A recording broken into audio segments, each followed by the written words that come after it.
প্রথমে বলবো প্রস্রাবের ইনফেকশনটা কি, আপনি কিভাবে কি লক্ষণ দেখে আপনি বুঝতে পারবেন।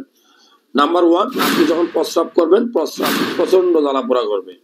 আপনি যখন প্রস্রাব করবেন প্রস্রাবের পরিমাণটা কম হতে চাবে।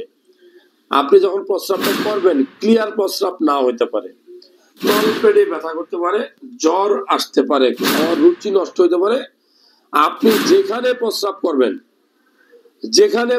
করবেন ওখানে আপনার গন্ধ হইতে পারে, দুর্গন্ধ যেটা বলে ফেনা উঠতে পারে।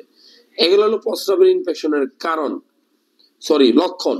আপনার যদি প্রস্রাবে ইনফেকশন হয় আপনি কি টেস্ট করবেন?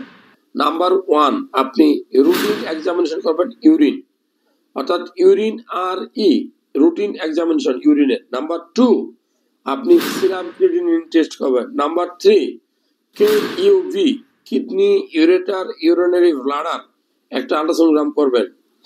এরপরে যদি প্রস্রাবের ইনফেকশন আছে আপনি urine CS culture sensitivity test করবেন, কারণ আপনার কোন ধরনের জীবাণু দ্বারা আপনার শরীরে প্রস্রাব ইনফেকশনটা হয়েছে সেটা জানতে পারলে আপনার অ্যান্টিবায়োটিক ব্যবহার করতে সুবিধা হবে। না হলে একটার পরে একটা অ্যান্টিবায়োটিক চেঞ্জ করবেন, আপনার টাকা যাবে, শরীরের ক্ষতি হবে।